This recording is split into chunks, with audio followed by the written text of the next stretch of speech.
Bora falar sobre onde vivem a maior parte das inquietações mentais, especialmente das mulheres, os relacionamentos.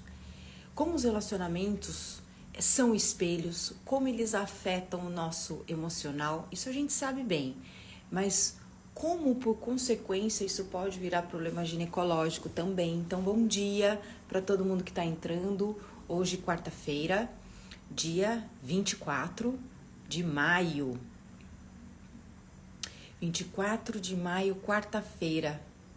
Acho que hoje é aniversário de alguém, eu tenho alguma data importante que eu não tô me lembrando. Mas o que a gente conversa hoje aqui é sobre relacionamentos. O quanto os relacionamentos são nossos espelhos, né? E quanto eles espelham também muitas das raízes emocionais dos nossos problemas ginecológicos. Bom dia, Ercília, minha amiga querida. Tô pensando em você todos os dias. Ouvi parte dos seus áudios, mas agora mesmo acabei de pensar em você, então não é à toa que você entrou aqui, não. Bom dia para todo mundo que tá entrando. Olha, quando a gente vai falar de relacionamento, se a gente tivesse num círculo de mulheres, cada uma de vocês ia deslanchar aqui com toda uma autobiografia das relações, né? E as relações, de fato, espelham muito sobre nós. Elas estão falando sobre nós. Então, quando a gente olha para o nosso passado, né? E começa a pensar em todas aquelas pessoas com as quais a gente já se relacionou, tem muitas pessoas que a gente lembra e fala assim, mas, meu Deus, como eu pude um dia gostar daquela pessoa? Como é que eu pude ficar tanto tempo com aquela pessoa? Não é assim?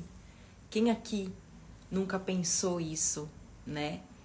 E no fim, se a gente avaliar e voltar, quem era essa pessoa aqui, né, que questiona, mas como eu pude? Lá atrás, quando se conectou com essas pessoas que hoje parecem sem fundamento, a gente entende que naquela fase da vida, naquele momento que eu estava, nas circunstâncias que eu vivia, obviamente eu ia me conectar com as pessoas que eu já me conectei, né? E aí nisso não importa muito se fez bem, se fez mal, é mais uma observação, né?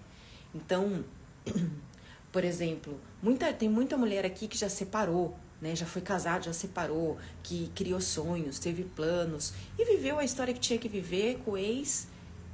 E aí, né, às vezes se questiona, mas como eu consegui? Porque naquele momento era o que você precisava, era o que estava disponível, era o que estava refletindo o que estava dentro de você. Então, sempre que a gente olhar para o passado, né, e falar como eu pude, vamos lembrar que os relacionamentos são espelhos. Mas e hoje? Como é que vocês estão, né? O que os relacionamentos de vocês estão falando a respeito de vocês? Para começo de conversa, né, os nossos relacionamentos em geral não são só os conjugais, eles estão espelhando, antes de tudo, antes da nossa própria história nas relações, como nós vemos o feminino e o masculino. E a primeira referência que a gente tem de feminino e masculino tá na primeira relação que a gente desenvolve quando a gente chega no mundo, né? A de filha ou filhos, né? Então, a minha mãe e o meu pai começam a ditar o que eu penso, como eu me relaciono com o feminino e com o masculino. E mesmo quem não teve a figura paterna, o que é comum, né, na nossa sociedade, muitas mães solo, né, mesmo quem não, ou porque o pai faleceu quando era pequeno, quem não tem a figura paterna ou quem não teve a figura materna, que seja, ainda assim vai estar espelhando, né? A ausência dessa figura vai refletir nas nossas relações com o feminino e masculino. Então, a primeira base que a gente vai ter sobre as relações vem da relação com o pai e com a mãe. Inclusive, eu fiz durante anos, aqui na ginecologia emocional, a Semana da Saúde Emocional. E essa Semana da Saúde Emocional era uma semana onde eu liberava conteúdos, né? Eu oferecia conteúdos sobre alguns tipos de relações que davam direções sobre a nossa vida e, consequentemente, sobre problemas ginecológicos, né? E eu fiz, acho que 5 semanas da saúde emocional. Foram 5 anos fazendo isso. E o primeiro conteúdo que eu oferecia era justamente pra gente olhar pro pai e pra mãe. E ali vinham muitas dores, né? Então, vamos começar aqui já olhando para pai e mãe. Se você fosse escrever uma carta para sua mãe e uma para o seu pai, para trazer todos os problemas que você teve com eles, que você acha que por causa deles você tem, nem estou entrando no mérito se é verdade ou se não é, mas se você fosse colocar para o teu pai e para tua mãe toda a tua gratidão e todas as suas dores em relação às atitudes deles com você, como seria essa fala? Eu deixo essa pergunta para vocês trabalharem aí depois. Porque, por exemplo, eu venho de um distanciamento de pai e mãe na infância, brusco, onde eu vivi com os meus pais até uma certa idade e depois houve um afastamento brusco, eu fui morar com os meus tios. E as minhas referências de feminino e masculino ficaram bem esquisitas. Porque até os 7 anos a criança tá numa formação que dizem que é a primeira infância, né? Onde ela tá ligada à energia da mãe. Enfim, tem várias coisinhas aí, né? Nessa primeira infância eu tava com os meus pais. Então eu vejo que as minhas raízes, a questão de olhar pro pai e pra mãe, vem muito do meu pai e da minha mãe. Mas depois eu fui morar com os meus tios, com a minha tia e com meu tio.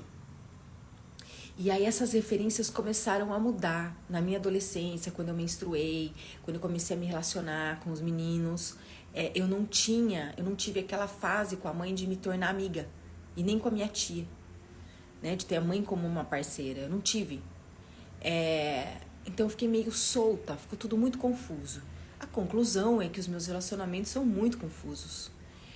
Mesmo estando consciente de diversos padrões que eu já quebrei, graças a Deus, eu tenho certeza que todas vocês já quebraram vários padrões de relacionamento, ainda tem aqueles ciclos que parecem que são difíceis da gente quebrar, né? Os ciclos de relações que a gente vê que não são legais e que a gente não entende o porquê, né?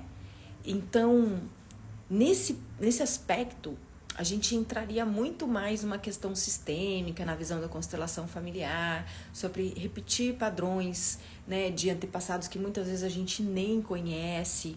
Então, isso tudo leva a gente a observar o quanto, em primeiro lugar, né, nós estamos refletindo as nossas situações de vida nas nossas relações, né?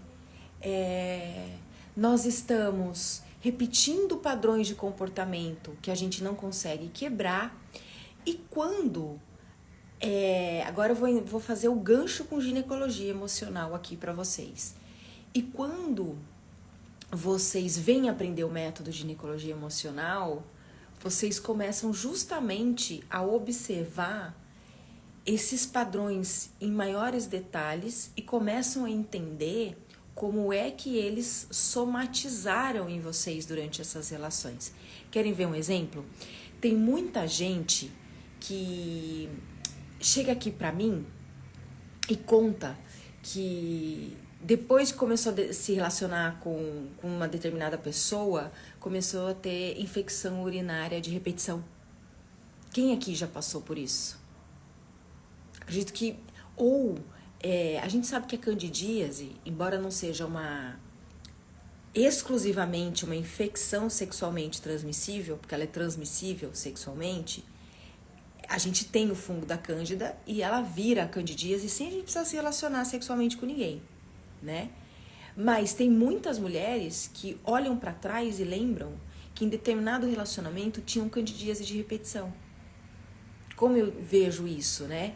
Quando eu faço posts sobre candidíase ou quando eu faço lives sobre candidíase, muitas de vocês vêm e comentam, nossa, e associo, né, com a relação com o masculino, a candidíase. Muitas falam, nossa, sabe que agora eu percebi, depois que você falou isso, que realmente eu tinha muita cândida, quando eu era casada e depois que eu me separei eu nunca mais tive.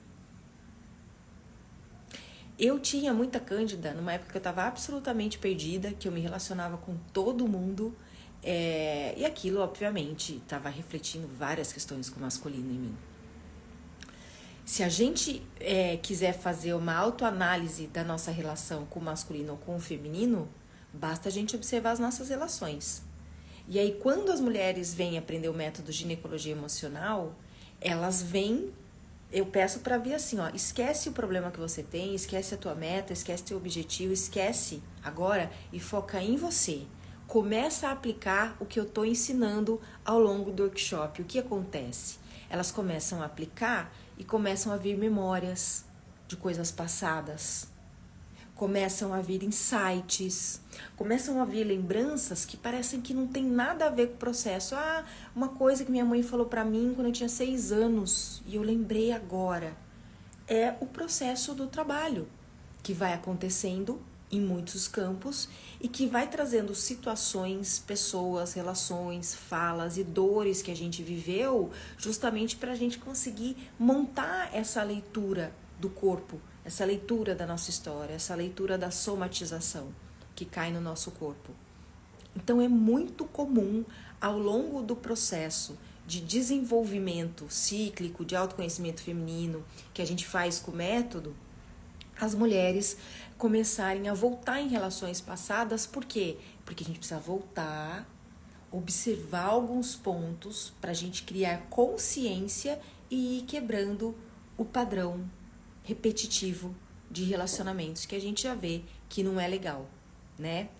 Agora, quando a gente começa a repetir muito um padrão que a gente não consegue quebrar, a gente também tem que lembrar que existe uma bioquímica, né? O corpo, ele guarda memórias de sensações, né? E aí, quando a gente se vê numa situação que aciona o gatilho de determinada sensação passada, que tem a ver com uma situação passada, o corpo traz sensações esquisitas, estranhas. A gente repete padrões sem entender por quê, porque existe uma bioquímica. Então, um trabalho de consciência para essa mente mudar o padrão, para a gente mudar a relação com o feminino, com o masculino, alinhar tudo aquilo que não faz bem com a gente, é um processo. É um processo e a gente tem que ter muito autoamor, muita paciência com nós mesmas, deixar as autocríticas de lado, lembrar que a gente está mudando, tentando mudar uma marca muito gravada em campos muito importantes nossos. A gente consegue, mas eu digo que nesse caminho tem que ter paciência com o processo, paciência com nós mesmos. A gente tem que ter autoamor, porque num processo de não querer repetir padrões que nos fazem mal, muitas vezes a gente vai repetir. Mas o importante é que quando a gente repete, a gente fala, opa, repetir de novo. Repetir de novo. Não tem problema. Você já está consciente. E é desenvolvendo essa consciência que a gente vai quebrando esse padrão, né? Se você vive ou viveu um relacionamento abusivo, principalmente quem viveu e conseguiu se libertar, tem clareza, né, do que acontecia. Os nossos padrões acabam se conectando com pessoas abusivas, dependendo do padrão. Isso não significa que nós somos as culpadas ou as responsáveis, né? A gente está vivendo uma vida que não nos deram um manual. Quando a gente chegou nesse mundo, ninguém deu um manual de como é viver, de como é a relação ideal, de como a gente pode ter sucesso, de como a gente não vai sofrer com a falta de dinheiro. Ninguém. Então, é natural, né, que quando a gente está vivendo uma coisa que a gente não conheceu, a gente tropece. Faz parte do processo. Agora, quando a gente olha, quando a gente sai de um relacionamento abusivo, a gente olha para ele de fora, a gente entende em que parte do meu processo eu acabei me conectando com alguém que ia abusar de mim, seja qual instância for o abuso psicológico, enfim, né? E a gente também entende o que fez a gente permanecer por muito tempo. Quais são as dores. Então, esse âmbito das relações é um âmbito riquíssimo para a gente olhar, ressignificar, curar, e um âmbito riquíssimo para a gente entender muitas das somatizações que viram problemas ginecológicos. Muitas das doenças ginecológicas, quando a mulher está aplicando o método de ginecologia emocional e ela começa a entender o quanto essas relações desenvolveram sensações nela que viraram a doença, ela ressignifica aquela relação, aquela dor, aquele problema, porque mudando isso em nós, né? Quando eu acesso uma relação de abuso e eu deixo de sentir dor e eu sinto que está mais ameno a minha angústia, isso tudo vai mudando conforme a gente vai se desenvolvendo, vai se entendendo, né? Vai fazendo as pazes com o nosso feminino, a gente entende o quanto os relacionamentos são um mapa das somatizações de muitas doenças, especialmente ginecológicas, porque a gente está falando sobre a nossa condição num corpo que tem sistema ginecológico, sobre a condição de sermos mulheres, que é como é dito o gênero, a classificação no mundo que a gente vive, de como é nascer num corpo que o tempo todo a sociedade está criando tabu ou querendo molestar, né? Então tá aí um caminho de ouro para quem quer se conhecer. Agora, observa como são as suas relações com as mulheres. E eu não estou falando de relação amorosa, eu estou falando de amizade. Porque um primeiro fator que eu identifiquei em mim, quando eu comecei a entender tudo isso que eu explico hoje, é que eu passei a minha vida até então, inconscientemente, vendo as mulheres como concorrentes, como rivais. Isso era inconsciente. Eu preferiria estar num núcleo masculino. Na época da minha faculdade, eu ficava mais nas repúblicas dos homens, vivia na república deles, muitas vezes dormia lá, ficava lá, passava semanas lá, sem me relacionar com ninguém. Era amigas dos caras, eu era aquela amigona dos caras. E, na verdade, isso não era porque eu tinha um bom relacionamento com o masculino.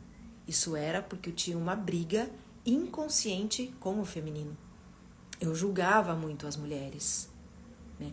Teve uma fase da minha vida em que eu virei um imã de homens que tinham compromissos. Inclusive, eu contei isso no e-mail da semana passada.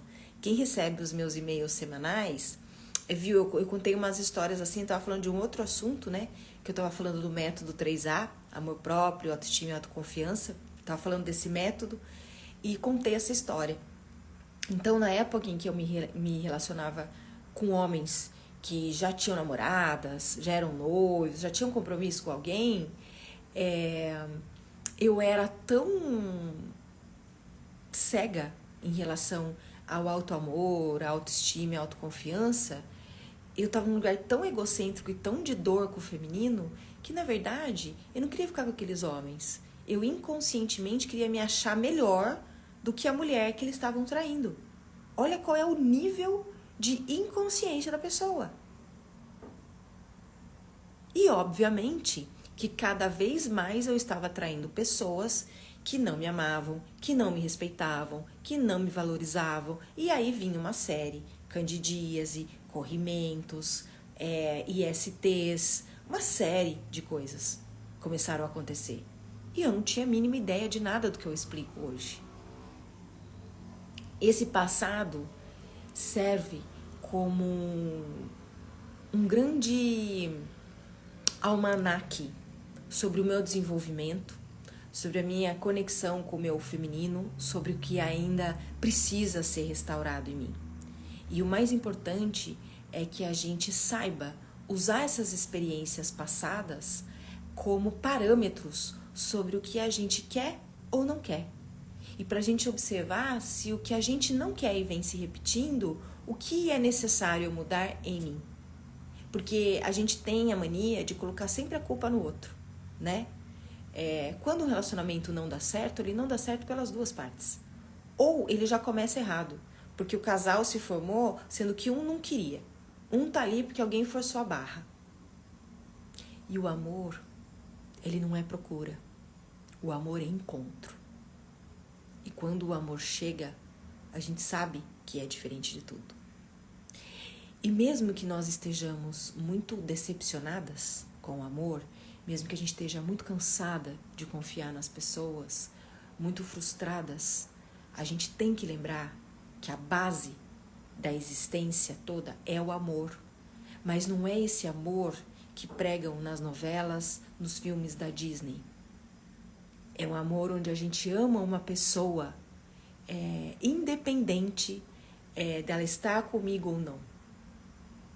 Eu não sei se vocês têm alguém na vida que vocês podem olhar para essa pessoa e falar assim: tudo bem, eu não tô com ela, mas ela tá feliz. Que bom. Bom dia. AP Rodrigues, né?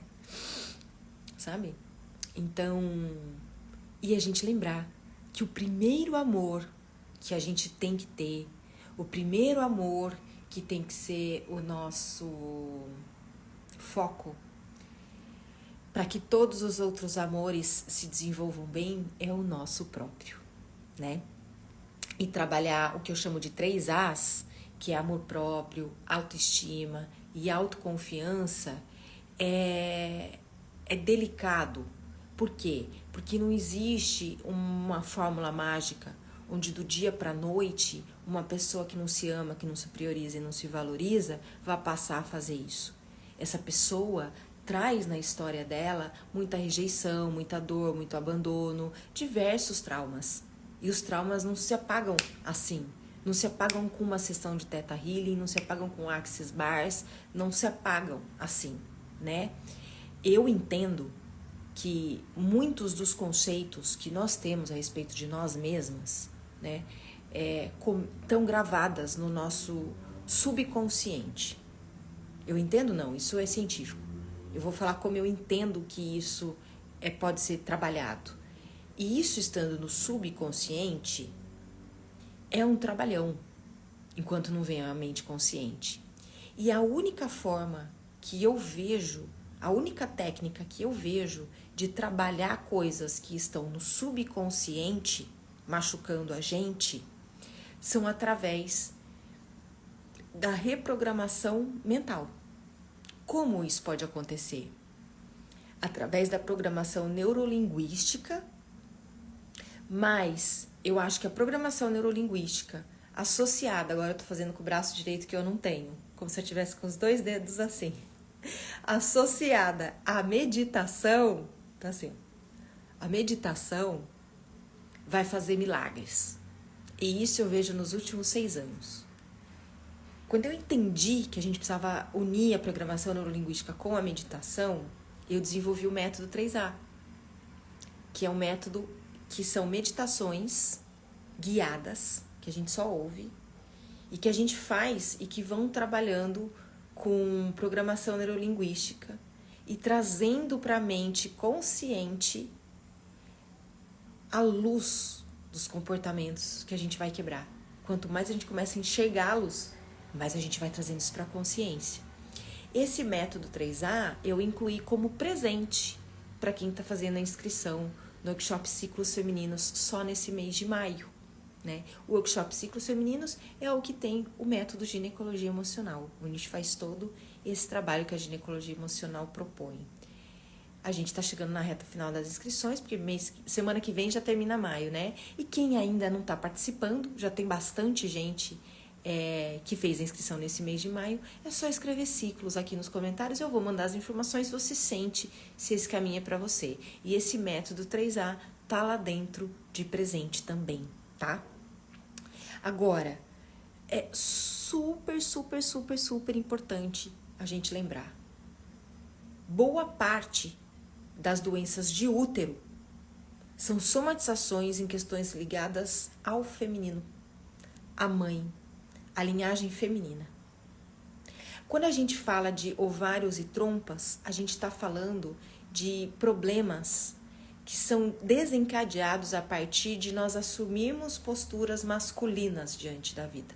Isso significa menos criatividade, menos sentir, menos intuição e tudo para o lado mais masculino. Razão,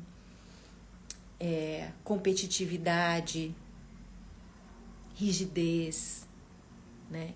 Eu vivo numa luta aí com essa energia yang masculina no meu corpo. Então eu tenho problemas de ovários, vira e mexe, né? Tô com endometriose, tem muito a ver com a figura materna, como eu falei aqui inicialmente.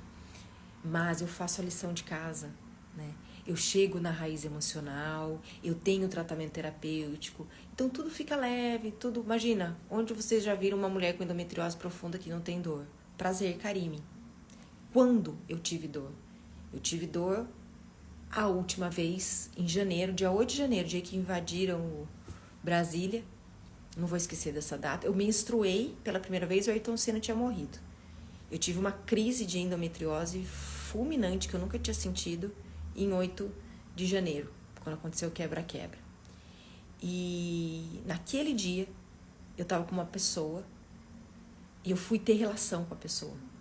E é uma pessoa muito legal, bacana, que já é lá do meu passado. Mas naquele momento, ninguém me tira. Ninguém vai tirar da minha cabeça. Eu não consegui ter relação. Meu corpo trouxe uma dor fulminante na hora da penetração. Eu quase fui parar no hospital. O cara ficou desesperado. Me apoiou, ficou ali, foi maravilhoso. Mas eu comecei a entender que a dor da penetração não era só por causa da endometriose.